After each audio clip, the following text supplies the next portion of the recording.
Hello people, Ram Ram Saryane and I welcome you all to yet another session of daily current affairs. अब भाई daily तो हम करते नहीं है, हम बाई वीकली करते हैं, मतलब हफ्ते में 2 दिन.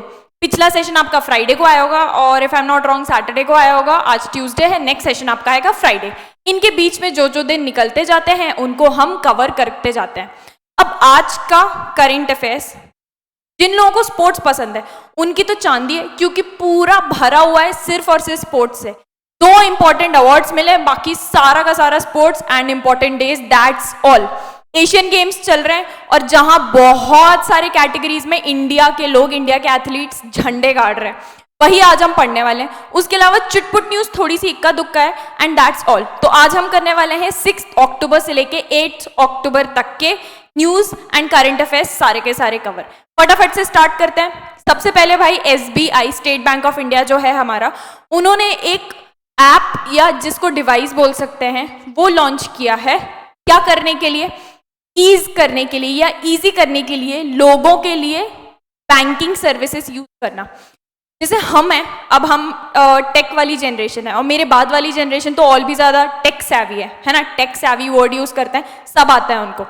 ओल्डर जनरेशन या सीनियर सिटीजन्स के पास हम जाएं, उनके पास फ़ोन में बैंकिंग सर्विसेज होंगी, मान लो किसी ने डाउनलोड करके दे भी दिया, लेकिन कस्टमर सर्विस से अब उनको कॉन्टैक्ट करना है, भाई नहीं आता, कहाँ जाएं, कैसे करें, क्या करें, हार ही मान जाते हैं. इन सब चीज़ों को आसान करने के लिए स्टेट बैंक ऑफ इंडिया ने लॉन्च किया है mobile device for banking convenience.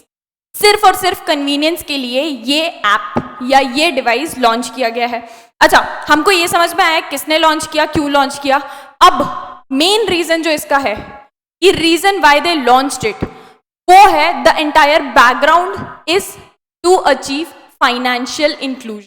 Financial inclusion का मतलब होता है कि इस कंट्री का हर एक इंसान, हर एक एरिया, हर एक रीजन में फाइनेंशियल सर्विसेज बखूबी अवेलेबल होनी चाहिए. और हर एक इंसान को, उसका 3 क्राइटेरिया होते हैं फाइनेंशियल सर्विसेज या फाइनेंशियल इंक्लूजन के. क्या क्या? सबसे पहले अवेलेबिलिटी ऑफ सर्विस या एक्सेसिबिलिटी. भाई आपके पास अवेलेबल, एक्सेसिबल है भी कि नहीं सर्विस. दूसरे स्टेज पे या दूसरे लेवल पे आती है कि उस सर्विस को यूज करना आता है कि नहीं, तो यूजेज. और तीसरा क्वालिटी. इन तीनों को मिला के किसी भी कंट्री का फाइनेंशियल इंक्लूजन स्कोर या इंडेक्स निकाला जाता है. तो पिछले कुछ टाइम से अगर हम स्कोर देखें तो इंडिया धीरे धीरे करके बेटर कर रहा है, लेकिन और बहुत ज्यादा स्कोप है. इसी तरीके के बैंक्स छोटे छोटे जब इनिशिएटिव्स लेते हैं तो they take India along with them, और बहुत बड़े बड़े हाइट्स हम इन छोटे छोटे से इनिशिएटिव से अचीव कर सकते हैं. ठीक है, coming on to the next news, appointment designation. 2 बहुत इंपॉर्टेंट हुए हैं, छोटे छोटे से हैं. सबसे पहले तो रिजर्व बैंक ऑफ इंडिया ने अनाउंस किया है कि मिस्टर मुनीश कपूर को एज एग्जीक्यूटिव डायरेक्टर रख रहे हैं हम. और दूसरा general insurance corporation of India. तो 2 तरीके की पब्लिक सेक्टर कॉर्पोरेशंस, बड़ी बड़ी इंश्योरेंस कंपनीज हैं. LIC, लाइफ इंश्योरेंस कॉर्पोरेशन, जो सिर्फ डील करती है लाइफ इंश्योरेंस से. दूसरी GIC, जो बाकी के सारे इंश्योरेंस से डील करती है. जनरल इंश्योरेंस कॉर्पोरेशन, ये दोनों पब्लिक सेक्टर है. तो GIC वेरी वेरी इंपॉर्टेंट, आपसे एग्जाम में बहुत आसानी से और बहुत हाई चांसेस है इसके पूछे जाने के. GIC के chairman and managing director, chairman and MD के तौर पे अपॉइंट किया गया है मिस्टर N रामास्वामी या रामास्वामी N को. ओके, नेक्स्ट 2 बहुत इंपॉर्टेंट न्यूज हैं. धीरे धीरे करके, अभी पिछले क्लास में भी हमने पढ़ा था, इस क्लास में भी हम पढ़ने जा रहे हैं. नोबेल प्राइजेस अनाउंस हो रहे हैं. यहां हम बात करने वाले हैं नोबेल प्राइज इन लिटरेचर की. तो भाई ये मिस्टर जॉन फॉसे जो हैं, ये है भाई बहुत ड्रामेटिक सी, आपको पिक्चर भी दिख रही होगी उनकी, आप एक बार चेहरा देख लेंगे तो आप भूलेंगे नहीं कभी. तो ये जो बंदा है, ये जो इंसान है, ये आप ऐसे समझ लो कि जैसे पुराने जमाने में शेक्सपियर हुआ करते थे, जो उनके जमाने के और आगे आने वाली कई पीढ़ियों के लिए एकदम ही वॉज द राइटर, ऐसे ही ये आगे आने वाले टाइम में बनने वाले हैं. आज की डेट में भी पिछले 50 सालों से ही has written very very world famous plays and 55 से भी ज्यादा, 55 से भी ज्यादा लैंग्वेजेस में इनके प्ले, ड्रामा जो भी ये लिखते हैं उनको ट्रांसलेट किया जा चुका है. अब इस लैंग्वेजेस से क्या पता चलता है? इसका बेसिकली मतलब ये होता है कि इतनी ज़्यादा डिमांड है इनके प्लेस की, तभी जाके लोग अपनी लैंग्वेज में चाहते हैं उनको पढ़ना, ठीक है। इनका नाम है मिस्टर जॉन फसे, ठीक है। एक चीज जो इंपॉर्टेंट होती है वो आपसे पूछा जा सकता है कि Nobel prize for literature announce कौन करता है या देता कौन है।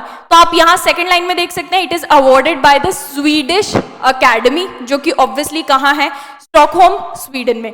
ये नोबेल प्राइज इन लिटरेचर देते हैं, हर प्राइज अलग अलग ऑर्गेनाइजेशन देती है। तो Swedish academy which is in Stockholm Sweden, ये देती हैं नोबेल प्राइज इन लिटरेचर, जो इस बार सिर्फ एक इंसान को मिला है, विच इज मिस्टर जॉन फसे।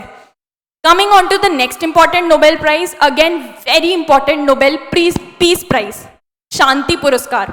नोबेल पीस प्राइज दिया गया है यहाँ पे नरगिस मोहम्मदी को। इन्होंने बहुत ही बड़ा काम किया है इनके अगेंस्ट, वहां ईरान की government, she is Iranian, Iran की गवर्नमेंट ने 31 ईयर्स की जेल और 154 लैशेस, कोढ़े मारते हैं ना 150, वहां पे लैशेस भी पनिशमेंट के तौर पे दिए जाते हैं, 154 लैशेस अनाउंस किए हैं। उसके बाद भी she has bin consistently working towards the betterment of Iranian women. Recently, ये 2022 की बात है, ईरान में एक कर्डिश वुमन, हर नेम वाज मासा, शी वॉज इन, वहां की एक मॉरल पुलिस होती है जो आपकी मॉरल पुलिसिंग करती है। मॉरल पुलिसिंग, कल को आके मेरे को कोई बोले कि मैम आपने ये कपड़े ऐसे पहने हैं, आपने ऐसे ऊपर करके थोड़ा इतना आपका दिख रहा है हाथ, ये सब मॉरल पुलिसिंग कहलाती है, ठीक है, जिसको बाकी की पूरी दुनिया सही नहीं मानती। हम बोलते हैं ना कि भाई her body her right, Iran में एक अलग से पुलिस है जो सिर्फ आपकी मोरालिटी के ऊपर आपको उठा के लेके जा सकती है।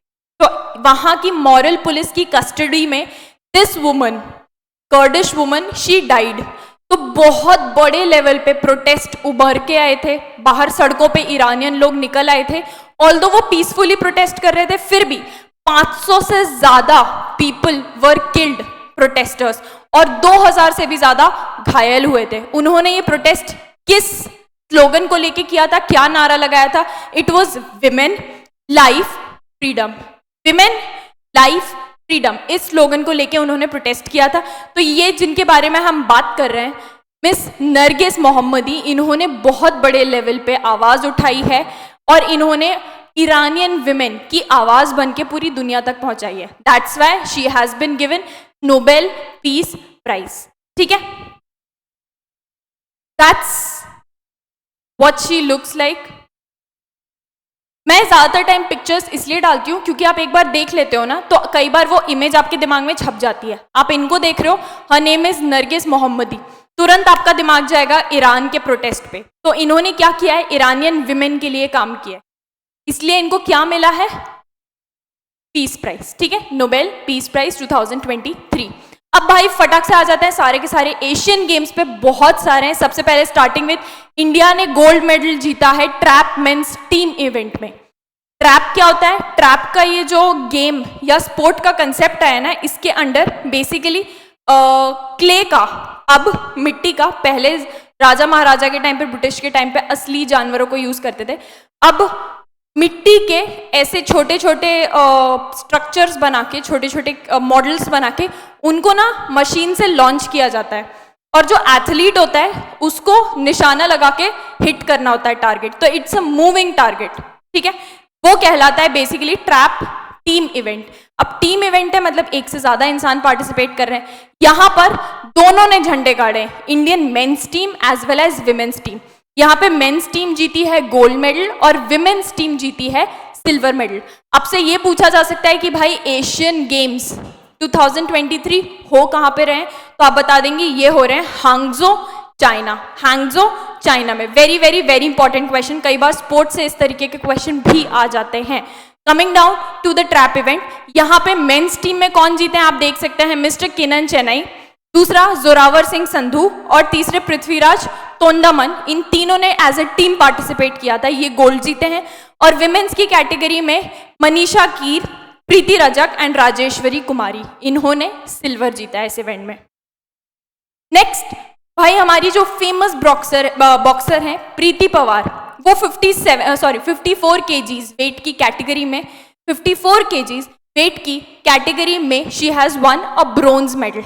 ठीक है, अच्छा कई बार ऐसा भी हो जाता है कि इंडिया अगर सिल्वर या ब्रोंज जीती है ना, तो आपसे पूछ लिया जाता है कि इनको किसने हराया, what or who did she lose to. तो शी लॉस्ट टू चाइना की Yuan Chang in the semifinal.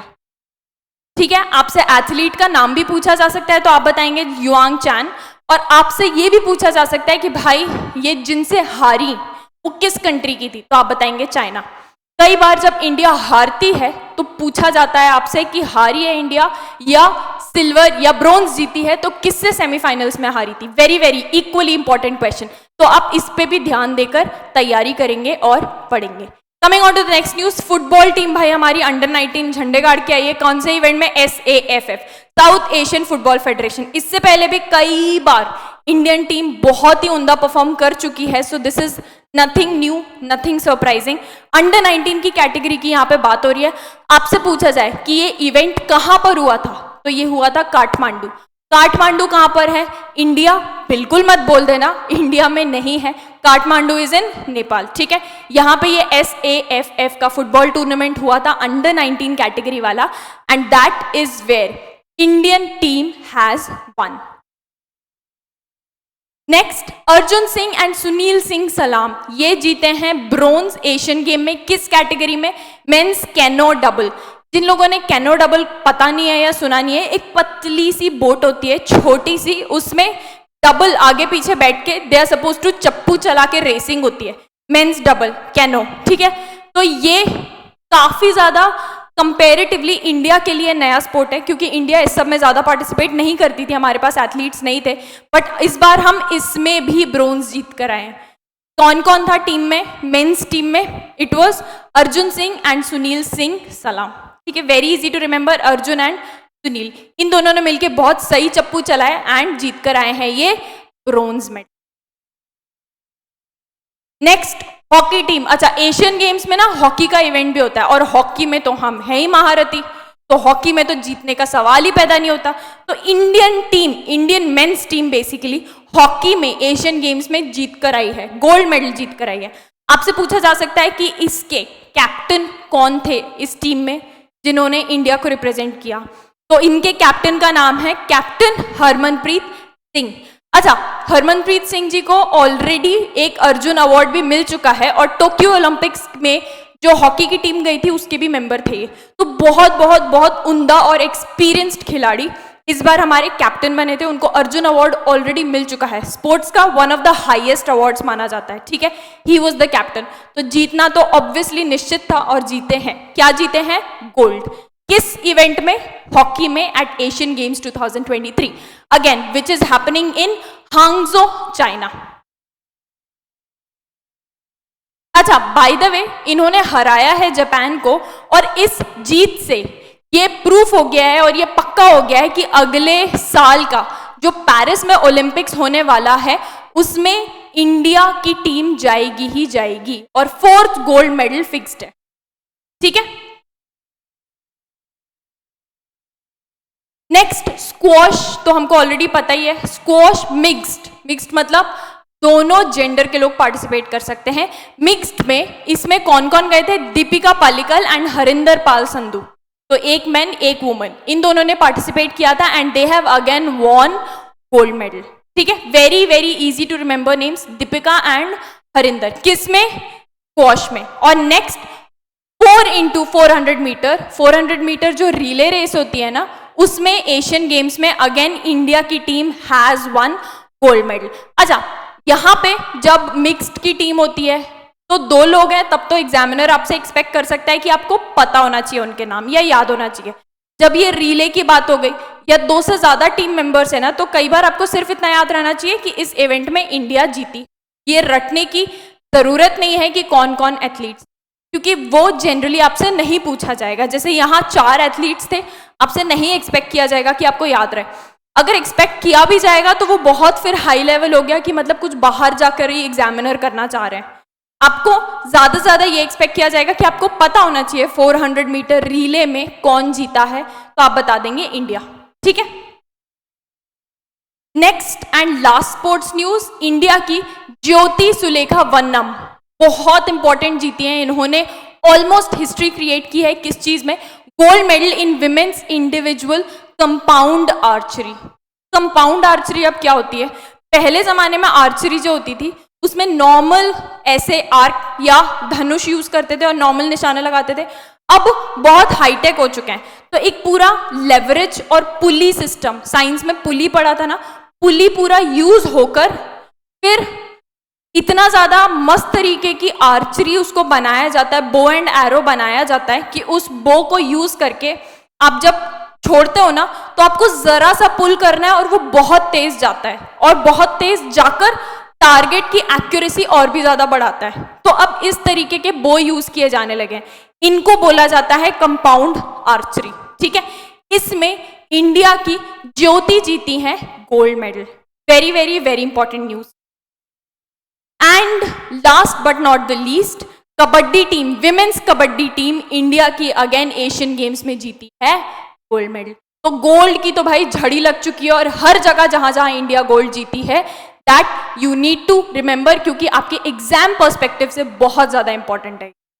Okay, last में आ जाते हैं हमारे इंपॉर्टेंट डेज। दो बहुत इंपॉर्टेंट डेज थे, 6 अक्टूबर को ही थे जो दोनों के दोनों। एक cerebral palsy day, cerebral palsy एक तरीके की न्यूरोलॉजिकल डिजीज होती है जिसमें you are unable to function at your fullest capacity. बहुत सारे बच्चे are born with cerebral palsy, but उसके बारे में अवेयरनेस नहीं है कि उनको कैसे पाला जाए, उनको कैसे ट्रीट किया जाए, नॉर्मल एक लाइफ उनको कैसे दी जाए। तो इसलिए 6 अक्टूबर को ये सेलिब्रेट किया जाता है। इसका थीम इस बार का था टुगेदर स्ट्रॉन्गर, है ना। कई बार आप देखेंगे पेरेंट्स की कम्युनिटी बनाते हैं वो छोटी सी, जिन सबके बच्चे अगर if they have this thing, तो उनकी पूरी की पूरी कम्युनिटी या ग्रुप बनाते हैं एंड दे कम टुगेदर, वो डिस्कस करते हैं अपनी प्रॉब्लम्स। हो सकता है एक ने कोई सोल्यूशन निकाला हो कि आपको ये चीज़ करने के लिए अगर आपको नॉर्मल चाइल्डहुड या स्कूल लाइफ देनी है या जो भी देना है तो आप ये चीज़ यूज़ कर सकते हैं, आपस में डिस्कस करते हैं। तो alone they are very weak but together they are stronger, and this is the entire theme. 6 अक्टूबर को एक और दिन सेलिब्रेट किया जाता है, वर्ल्ड स्माइल डे, ठीक है। स्माइल बहुत इंपॉर्टेंट चीज़ होती है, आप किसी को स्माइल दो आते जाते तो हो सकता है उनका दिन बन जाए, वहीं आप घटिया सी शक्ल बना के, गंदी सी शक्ल बना के ऐसे साइड से निकल जाओ तो वो इंसान सोचता रहे कि यार मैंने क्या कर दिया। कई बार वो सेंसिटिव लोग होते हैं और वो सोचते रह जाते हैं कि यार पता नहीं क्या हो गया। वहीं एक स्माइल दे दो अगर आप, तो किसी का दिन बन जाए या 1 घंटा ही बन जाए, या उनका मूड हो सकता है जो खराब हो वो सुधर जाए। स्माइल को बहुत अंडर एस्टिमेट किया जाता है but it's a huge thing. Theme इस बार का था रेडिएट जॉय, रेडिएट करना मतलब एकदम अंदर से जॉय आप पूरी दुनिया में रेडिएट करो, दो उसको। This was the entire theme. And guys that was all for the current affairs session of today. I hope you guys had fun and enjoyed it. आज का सेशन बहुत ही आसान सा था, जरा सी देर में कवर हो गया।